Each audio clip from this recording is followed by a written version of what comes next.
Perfect. So I will get us started. My name is Baylor Atkins, and I am the Director of Mentors. I'm joined here by Tyler Ford. And today we're just going to talk about transitioning students into college. It's July. It's almost time for college enrollment to start. A lot of the community colleges, and I know some of the four-year institutions begin in about mid-August. So I know that your students are getting prepared to start and getting excited about this upcoming change. Tyler, do you want to introduce yourself and talk a little bit more about that? Yeah, I think this is one of my favorite times of the year, I guess, for the mentor program because it's really kind of your opportunity to see this work come to fruition, right? Like you've started with these students in January, early February of this year, I suppose, and you've worked with them to help make sure they file the FAFSA. You've helped to make sure they completed community service. And you've done all of these things that we've asked of you. And I think most importantly, you've encouraged them. You've just been a consistent resource by their side. And now we're at the brink of them achieving this goal, which is starting at a TCAT, starting at a community college, or maybe a four-year school. But whatever it is, I think that um, I would say two things off the bat. One, this is one of the most exciting times as a Tennessee Achieves mentor. Always remember that even if just one or two of your students start at a college this fall, you're moving the needle. You're making a huge difference in the life of that student and their family and community. But also too, you've really, I think, helped to make this an easier transition for them. And so we're really grateful to you for having served as a mentor, supported the class of 2025, and excited to talk a little bit about today what these next steps looks like and what the transition into college looks like for your students. Um, One quick housekeeping thing, really quick, before we jump in. First of all, you'll notice you are muted today. That is just for kind of clarity of message and to make sure that we're able to share today's highlights with everyone. But if you do have questions, if you've got comments, whatever it may be, you can comment in the chat. I'll be monitoring there. You can also add your questions in the Q&A box, and we'll come to those here in just a little bit. And also, today's webinar is recorded. It'll be sent out in Monday email. So if you have to miss a part, hop out early. That is okay. We will get that recording to you. But with all of that said, I think let's get things going here and talk a little bit about next steps. Baylor, I think starting us off, do you want to talk a little bit about where students are in the process right now, kind of where we're headed over these next few weeks? Yeah, absolutely. So hopefully by now, as we're rounding out the summer, your student should have applied and been accepted into the school of their choice. A lot of those four-year institutions had application deadlines of December. I will say that community colleges and TCATs will be accepting applications up until when school starts. So if your student is just lagging behind, they actually can still apply and being accepted into a program at this point. But if that is the case for your students, I would highly encourage them to get started on that process so that they are able to get enrolled into the classes that they need to. Another thing that they should have done by now is submitted all of their required documentation. So applying to college is the first step, but it is not the only step to get enrolled. A lot of times you have to submit a photo ID, you have to submit maybe some additional financial documents. They have a list of things on their website that students will need to submit. It should put a hold on their account if they have not submitted those things. So having your student log into their college portal is super important at this point to make sure that they have submitted all of that documentation in order to get started in the fall. Your students also should have already met with an advisor and registered for their classes. If they have not met with an advisor yet, I would highly encourage them to make an advising appointment as soon as possible. I know a lot of colleges are doing like walk-in appointments at this point in the summer. And so it's super important that students meet with their advisor before they register for classes so that they can get enrolled in the correct classes. Their classes need to count towards their major in order to be Tennessee Promise eligible. So we want to make sure that they're getting enrolled in the correct classes and that they have enough classes because students have to be enrolled full time, which means at least 12 credit hours in order to remain Tennessee Promise eligible. And that's a super important requirement that we want to make sure all of our students meet. So that should be where your students are at. Hopefully, they have applied, they've submitted all of that documentation, and they have gotten enrolled in classes, and they're really just waiting for the first day at this point. You want to talk a little bit too about, hopefully, I think hopefully most mentors are working with students at this stage who have done all the things that you've just talked about. Certainly, though, I would say that some of you may be finding that your student hasn't registered for classes yet or hasn't yet completed some of those action items in their online college portal.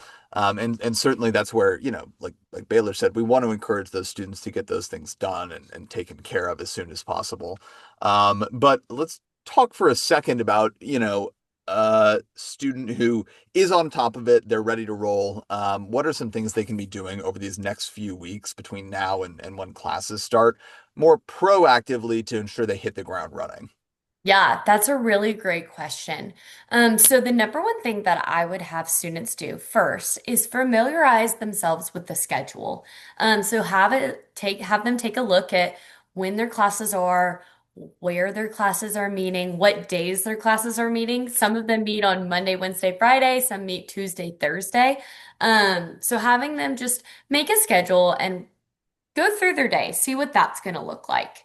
Um, they can find that information on their college portal, like I mentioned before, and they can also find their syllabus information on the college portal as well. So if they go to their classes and they go into their classes, they can click their syllabus and read through that as well. I think that will give them a good understanding of what they're walking into on that first day. One of the most intimidating parts of college is you just have never been here before. You have no idea what to expect. And so reading over the syllabus before your classes will help them feel a little bit more prepared walking into those classes. They'll know the professor's name. They'll be familiarized with the subject matter, at least on somewhat of a scale. And it'll give them some confidence walking into those classes.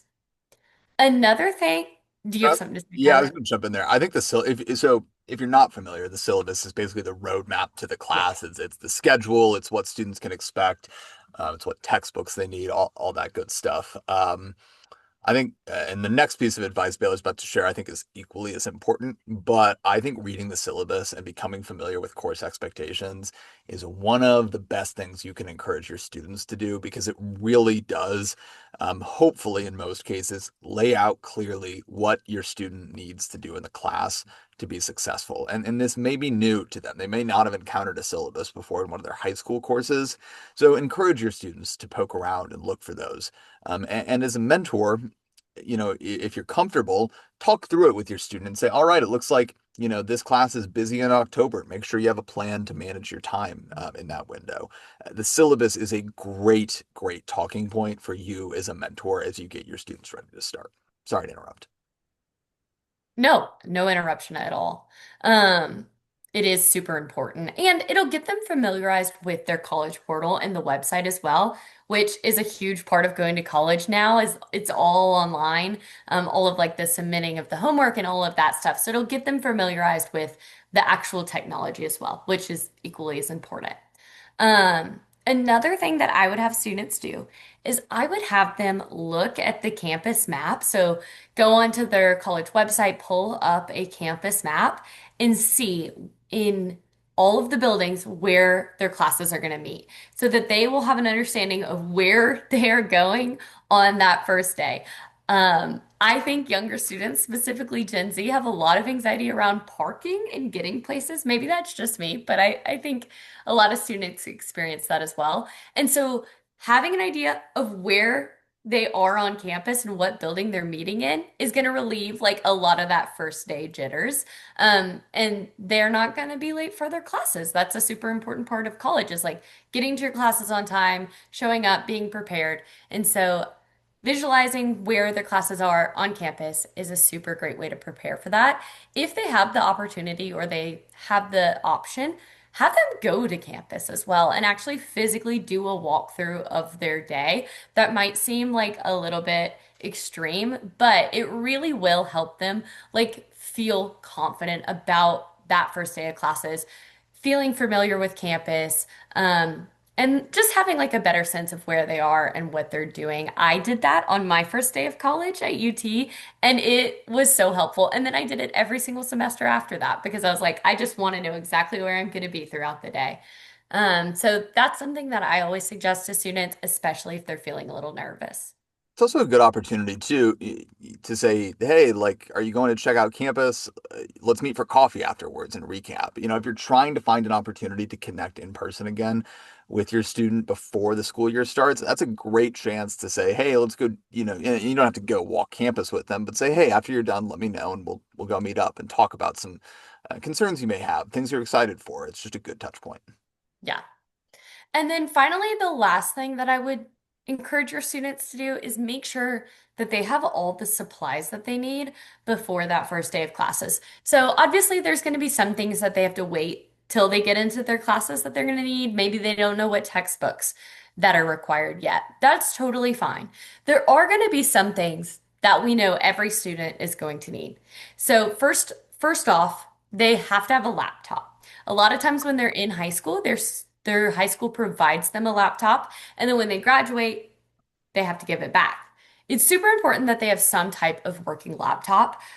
Nowadays, a lot of your homework, I would say like 90% of all of the assignments that students are going to do are going to be submitted on the computer. And so it's super important that they have access to a computer. If they don't have the funds to procure one or they just don't have access to one, a lot of colleges, students can rent a laptop from the library, or maybe they have a friend that they can borrow one from or a family member, but it is super important that they have access to a working laptop. Second, they will need a notebook and they will need pens and pencils. They are going to go to class on that first day. They should have a notebook so that they can write down some information about their professor, about what kind of tools and supplies that they're going to need, all of that good stuff. And then I would say if they're enrolled in a math class, have them have a calculator. But those are some basic supplies that all students are going to need, regardless of their major, regardless of what classes they're involved in. They definitely need a laptop. They definitely need a notebook and some type of writing utensil. Um, I'm actually going to come back to this next question, Baylor, here in a minute Okay. because I think it'll kind of button us up nicely. But I want to talk a little bit too about what it looks like to actually mentor students once they start school. I think that once they start school, I've said it before, and I'll echo it again. I think the summer months are really important for you as a mentor. I think they're really important for your student because your persistence and encouragement is perhaps the only college going check-in they're getting outside of the college themselves reaching out. And I think too that your efforts once they actually start classes here are really significant as well because if you think of a first generation college student, a student who maybe doesn't have a whole lot of family checking in on them through this process, your notes and your check-ins of encouragement are going to be really, really valuable during those times. And so I would encourage you, as your students start classes, to think of three things. Be an encourager for students. We always talk about this one, but I think it's particularly true once they walk in the door of their college of choice. Baylor talked about this earlier with some of her tips, but your students may find themselves a little bit uncertain as they step onto campus. They may be a little bit nervous sitting in class. And those are all perfectly normal reactions. I mean, if you are the first person in your family to ever step foot on a college campus, no matter where you're going, that's going to be intimidating. But when you think of students starting school, be an encourager. More than anything, that's the role we're going to ask you to play once your students start their classes. Of course, they may have questions, help to answer those questions. However, your students are going to have more on-campus supports once they've started. So they can go to an advisor, they can go find, a tutor, they can take advantage of things that their college offers to help answer that question, excuse me. And I think as a mentor, one of the best things you can do once your students actually start college is start pointing them in the direction of those long-term resources. So if a student, uh, you know, you're not going to be working with your students throughout their entire college career. But those college resources will be there throughout their entire college career. So as students reach out with questions, with concerns, as they need a little bit of help, point them in the direction of those resources because those are going to be there even after you transition away from being their full-time Tennessee Achieves mentor. Baylor, I think too, this is where I do want to talk a little bit about what are some of those on-campus resources for when a student is feeling a little bit uneasy about the college process. What's going to be there to help them, and how can mentors point them in the direction of those resources? Yeah, for sure. All colleges are going to have some type of student success center. It might be called something different at a different college. Every college has a different name for it, but some type of student success center that are going to include services that can help students as they navigate the college going process, as they get ready to graduate, all of those good things. And this is where those services are going to be housed. So things like the tutoring center that students can access. Maybe if they're struggling in a class, there's tutors on campus. A lot of times they're free, that students can take advantage of to get a little bit of an additional support in those areas. Things like the writing center. So if you're in an English class and you're struggling with one of your essays, you can visit the writing center. The people that work there can help you format the essay, help proofread it, all of those good things. I know a lot of them have like math labs as well, where students can go for some additional help in their math classes. So the tutoring center is something that I always suggest to students, especially when they're starting out. Like, hey, you may encounter a bump in the road. This class might be harder than you're expecting it to be. Don't be afraid to go to the tutoring center and just ask for a little bit of additional support. You can take advantage of it throughout the entire semester, or you can go to one session and get some information about this specific lesson. So that's a really great resource to take advantage of. Another one within that student success area is going to be the Career Services Center. So, career services will help students figure out what type of pathway they want to be on as they near graduation or as they try and figure out what their major is. It's going to have career aptitude tests. They're going to have advisors there that can help talk to them about those type of things. Um, Offer some career support services. And then finally, in that same branch, there's going to be an advising department that can help students figure out what type of classes they will need to take for their major.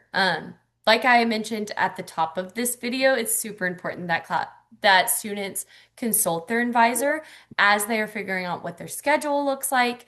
We want to make sure that students are taking the correct classes towards their major and that it's really fitting together. So it's super important that they know who their advisor is, that they know how to contact them, and that they have somebody that they can go to on campus for those resources. Outside of that, there's the disability services. So if your student has some type of IEP, some type of learning disability, or just a physical disability, they can visit disability services and they can help them set up with accommodations for that disability, whether it be on campus or in their classes. And that's super important to our students who do have a disability. It makes accessing college a lot easier, navigating the college going process a lot easier. So if your student confides in you that they have a disability, please point them to those services because they can get taken care of that way. And then finally, um, there's also counseling services on campus, and a lot of colleges have food pantries. So if your students are struggling with either one of those things, they can visit those as well. So there's plenty of wraparound supports within the college campus. Your student just has to know that they're available to them. And that's a great place that our mentors can plug in, is connecting students and their needs to these resources on campus. I Talking about these resources gets to a really important idea of how you can support your students, encourage your students to advocate for themselves. Baylor's covered a lot of great resources and a lot of great kind of points of contact on campus. But to some degree, your students are going to have to be willing to raise their hand and ask for that help. And so, as a volunteer mentor, as someone who is guiding them into this space for the first time, uh, one of the best barriers that you can help remove for your students by encouraging them, by supporting them, and just talking with them is saying, don't be afraid to ask for help, raise your hand, and ask questions. We hear this a lot in both the on-campus support space, but also in talking to professors who host office hours. They'll say, I only see 1 to 2 students who swing by. I wish more would swing by. When students ask for help and they take advantage of these opportunities that exist for them on campus, it helps to, first of all, get them the help they need, but it also helps to ensure they're building that community on campus and they're taking advantage to the fullest extent of everything that their college campus has to offer. And so, thinking about what you can do to support your students in this transition, encourage them to advocate for themselves, encourage them to ask questions, but also, of course, just encourage them generally. That positivity, that message of, oh, I'm here for you throughout this process really will help to ease this transition for so many of your students. Other thing too that I would add on to what Bailey was just talking about is encourage your students to get involved on campus. Many college campuses offer clubs, organizations. Students who are more involved on campus tend to stay more. They tend to do better in their classes. And so building that community beyond just taking advantage of on-campus resources is really, really valuable and really, really important. And so I think that as we come towards the finish line of mentoring in 2025, these are some great ways to ensure your students really power through and succeed in hitting the ground running on their college campus. Check here, one moment.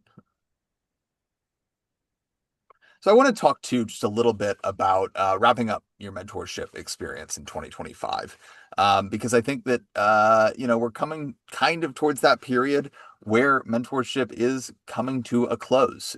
Our expectation for you as a volunteer has always been that you help to bridge the gap from high school into college for your students. And then our team is going to step in and ensure your students are successful in staying in school and ultimately in graduating. So I want to stress that your time with students is not yet over. Your mentorship role runs through September, really helping to ensure, again, that they hit the ground running and they have that support as they get started on campus. Um, but before we get to that point, I want to highlight a few things. Your role as a mentor does not need to end. While we're going to work to make sure you power through September and you continue to have that support, you are, of course, more than welcome to continue reaching out to your students beyond September. If you built a really solid relationship, if you have built a good rapport with your students, continue connecting. All that we mean to say is that after that September point, we'll stop providing proactive updates and kind of those Monday email templates that guide your conversations week in and week out. But I think it's important to note that that transition is really up to you in terms of what it looks like. Many of you may find your students have gotten off on the right foot and they're pretty successful, in which case you can take that big step back and let them know that you're there for them should they ever need support. But of course, many of your students may value it if you continue to reach out every few weeks and just check in on them. So, what we want you to know is so, so important that throughout August and into September, you continue to hit the ground running and really support your students during this transition. But we will, of course, as we get into September, provide some more concrete guidance on what it really looks like to make that big transition away from your 2025 students and hopefully into your 2026 cohort, which, Baylor, I think talking a little bit about that, what can mentors expect in terms of next steps beyond the class of 2025? Yeah, so actually in August, we will be up launching our next recruitment year. So we would love to have y'all join us again. There'll be more website or information coming in the form of our August webinar, so be on the lookout for that. And then starting in August, you can visit tnAchieves.org to learn more as well. But we are super excited about starting this new year. We have some really great opportunities for mentors as they begin working with students this upcoming year. Yeah, we've got a lot of really exciting opportunities for mentors in the coming year. And so while it remains so, so important that we power this group of students through to a really successful start to their college career.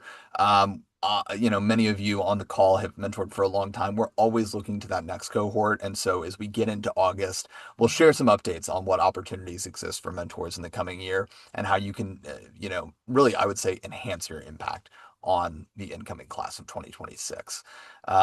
Baylor, before I move to questions, anything else that you would like to cover? Anything else that we've missed before we take questions? I don't think there's anything that we didn't cover. I would just emphasize again, like your biggest role as students are entering this upcoming transition into college is just to be a supporter and encourager.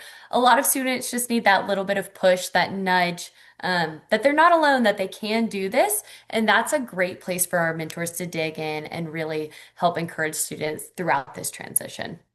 Yeah, absolutely. A couple of really good questions in the chat, and please, if you have questions, add them, and we'll cover them now. But first question. Mentor portal, is that reflecting where students are currently enrolled in classes? I can actually go ahead and take this one. What the mentor portal is showing you is a student's college preference on in their TSAC portal, which is the state system for where scholarship aid is sent. Couple things here. That is the best information we have available on your student's college preference pre-enrollment because I mean, obviously we don't yet know where they have started classes because we aren't quite there yet. But that college preference is really what I would say is our team is proactively reaching out to students to confirm that college preference. So it likely is the best representation of where your student is planning on enrolling college right now. And of course, we will continue to update that in your mentor portal should students update that in our system.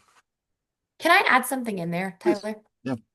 If you're hearing from students that they're going somewhere else and it says a different institution in that TSAC portal, have them visit our website, reach out to somebody at Tennessee Achieves, and we can help give them instructions to get that updated.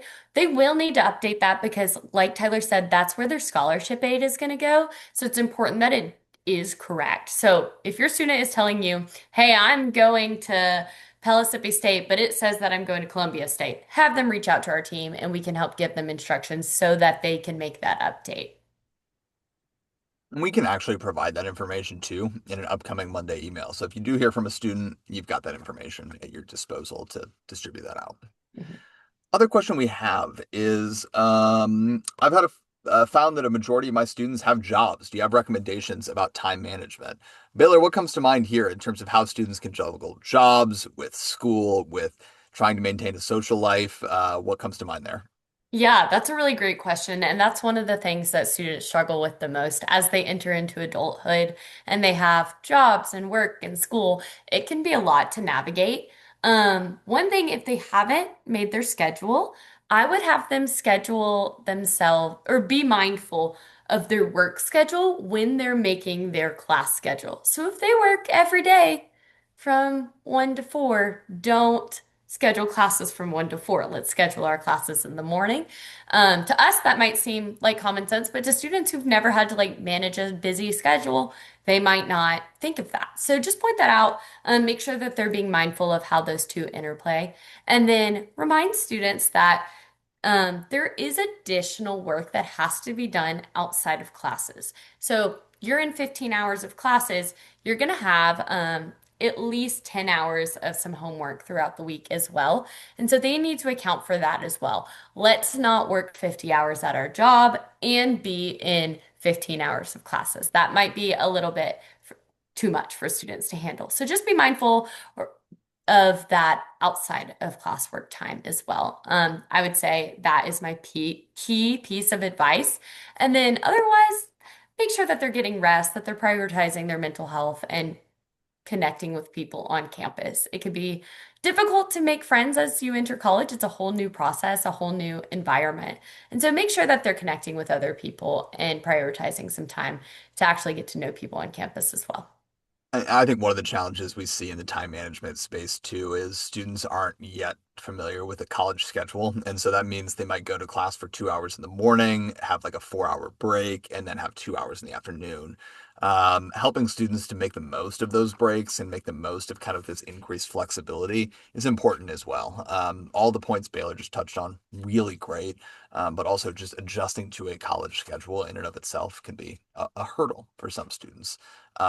I think every college student at some point experiences that. It's just a normal part of the transition. Yeah, well, you're used to going to classes from 8 to 2 every single day, and it's not like that in college. It's much more Oh, broken up. So doing that homework in that in-between time is really important. it was a lesson I had to learn. One of the good questions we've got in here, we got a lot of good questions, is encouraging students, if they're registering for 13 or 14 hours, to maintain 12 hours. This is a good flag, Linda. Some students may be taking over 12 hours. 13 to 14 hours oftentimes it doesn't even represent a full additional class. It might just be one class has a lab that they have to participate in. Um, but one thing I would flag is if you do find that your students are taking exactly 12 credit hours, and they may be, if they ever should say, hey, yes, Linda, you're getting ahead of me here.